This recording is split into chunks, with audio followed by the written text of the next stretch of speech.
there's always a need to wrap this worldview that operates on good bad dynamics with primary villains, like the people responsible for it. The Marxist opinion on this, the Marxist analysis on this dictates that people's class positions unite the capital owning class to operate alongside their class interests. The liberal position, the capitalist position, has no way of addressing why so many wealthy people operate the way that they do, so they look for alternative villains. This is why the liberal position, if left unexamined, if left unaddressed, especially if the average person who considers themselves to be liberal, or the average capitalist, is not educated on any sort of Marxist alternative, any sort of materialist analysis, will inevitably try to make sense of all of the harm that they're experiencing, especially in times of unique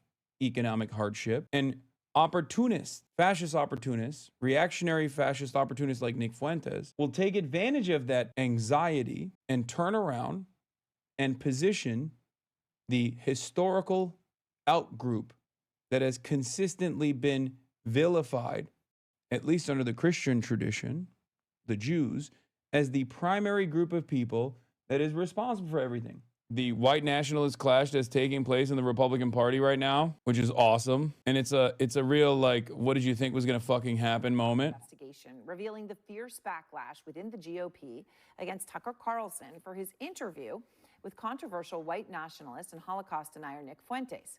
So now this controversy is rocking one of America's most influential conservative groups, the Heritage Foundation, which helped create Project 2025. Kevin Roberts is the president of Heritage, and he is in damage control. I mean, initially he defended Carlson's interview. It was an interview that drew bipartisan outrage over comments like this. And I think that neoconservatism, where does it arise from? It arises from Jewish leftists who were mugged by reality when they saw the surprise attack in the Yom Kippur War. Yeah, well, that's a lot of it for sure. But then, like, how do you explain Mike Huckabee, Ted Cruz, and there are a lot like that, John Bolton. I mean, I've known them all, George W. Bush, like Karl Rove. I mean, all people I know personally who I've seen like be seized by this brain virus, and they're not Jewish. What you're saying about putting aside the tribal interest for the corporate interest, Yes. That's absolutely the case. The main challenge to that, a big challenge to that, is organized Jewry in America. So Roberts now says that he was wrong to defend Carlson over that interview. Organized Jewry in America. Okay, which way, Western man? Okay, you got Nick Fuentes over here being like, no, America is primarily invested in Israel because of the organized Jewry. And you got me on the other side saying, no, if every single American Jew became magically anti-Zionist overnight, America would still continue to defend Israel. Okay? Now, the pro-Israel advocacy network that masquerades as a Jewish advocacy network, because it's not, does it actually have tremendous amounts of influence? Of course it does. Of course it does.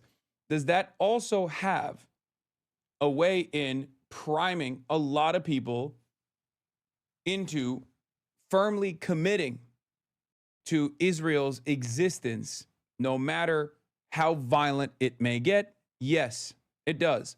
But I'm always going to be I'm always going to analyze the situation first and foremost from the perspective of imperialism and from a materialist framework, okay? The entire reason as to why, for example, there is only one marginalized group's advocacy network that has institutional, like significant institutional power as opposed to others, even if other marginalized groups actually experience systematic racism, for example, is not because Americans by and large think Jews are magic people and they need to have a special place in American society, or because they're hypnotized by the organized Jewry, as Nick Fuentes is claiming.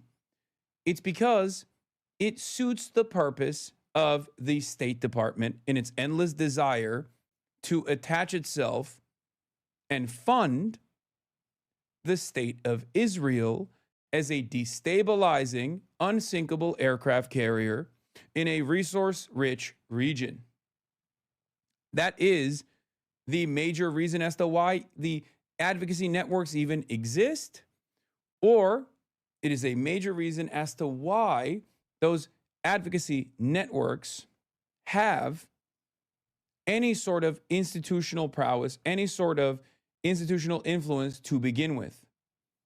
This is why I brought up the example of, like, you know, systemic racism against black people that very much exists, and in a way where no such comparable marginalization in contemporary society exists for Jews, right? There is no comparison. If you were to try and make this comparison, people would fucking laugh at you, right? People are like, what the fuck are you talking about? This doesn't mean that anti-Semitism does not exist. It does. But at the systemic level, there is, especially now, no institutional anti-Semitism. There used to be. I mean, Jews were pushed away from going and getting higher education. Like, there were definitely instances in American history in our not so distant past where Jews did experience systemic discrimination. It doesn't exist right now. It doesn't, like, that doesn't mean that there isn't marginalization in the form of, like, individual acts of racism, anti-Semitism specifically. It does. That is real, 100%. But Jews are white. By and large, Jews are seen as white people in this country, okay? Just as there are no systemic forms of discrimination against Irish people or even Catholic people nowadays, okay?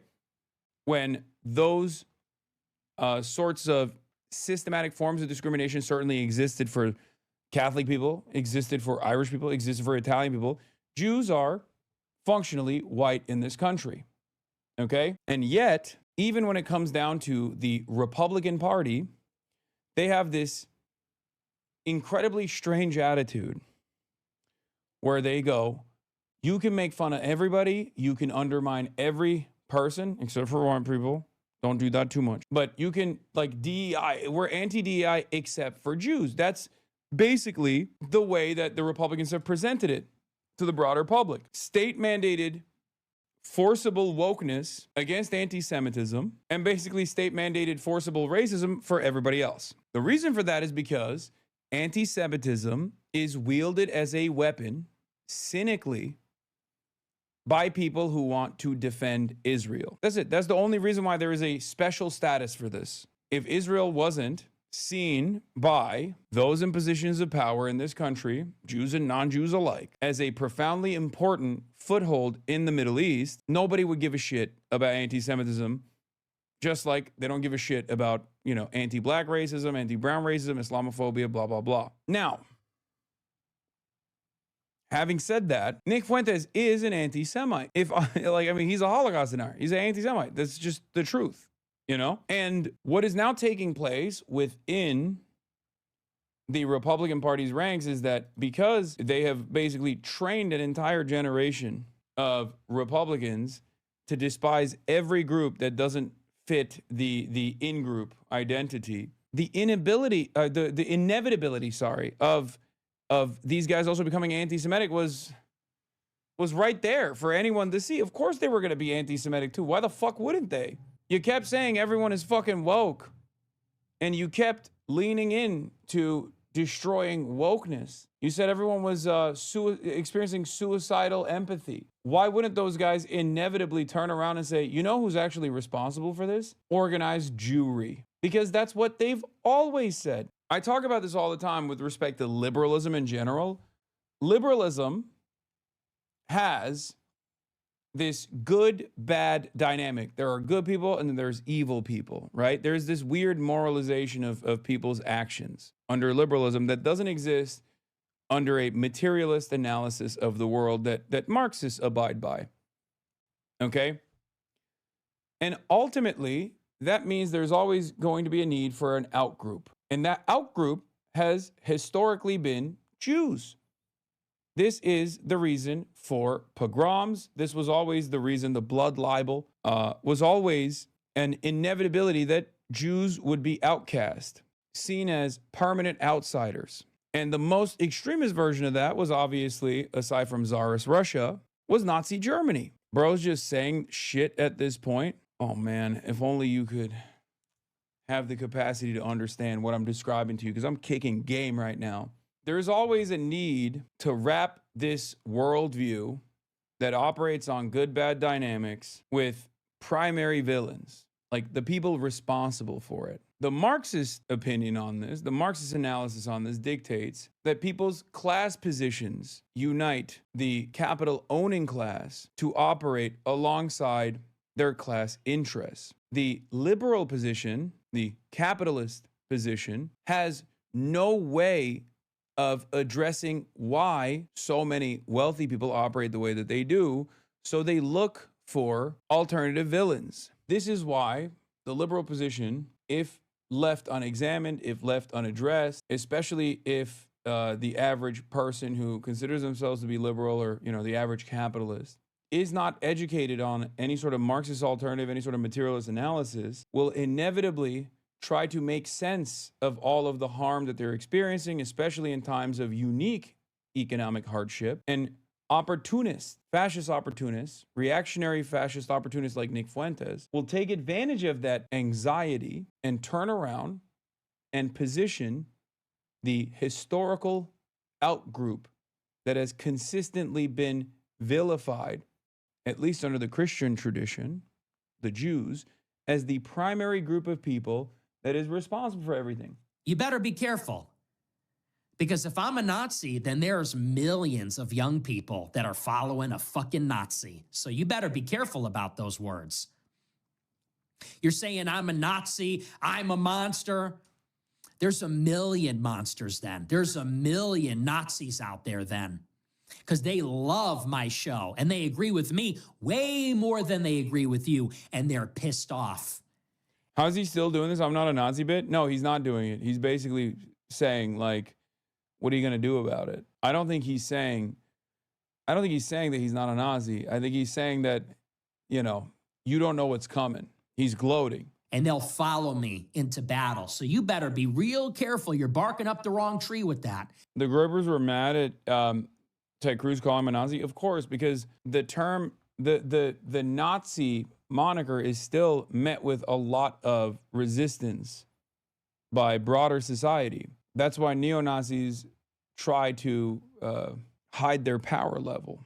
That's why Nazis try to only do subtle winks and nods, and sometimes not so subtle winks and nods towards what they actually are and what they represent. He's not hiding it well. Just a couple days ago, where is the lie? Fuentes, Jews are running society. Women need to shut the fuck up. Blacks need to be in prison for the most part, and we would live in paradise. But I'm sure I'm taking this out of context, right? Where is the lie? His fans fully understand the situation and are also now tweeting out screenshots of their woke lib parent texts asking them if they like Nick. The only difference with the original Nazis is that they were ex-militaries from World War I, while in his case, it's mostly virgin incels afraid of going outside. Yeah, but the more we spend time online, the more damage you can fucking do. Own your fucking mom, dude. Time to stand up to that bitch. Time to stand my ground, says Johnny Football. So you follow/listen to Nick Fuentes? Yes. That's sick, bro. Fucking sick. I just own my mom in the marketplace of ideas. That bitch. Yeah. No more nap time. Yeah, my bitch ass mom, dude.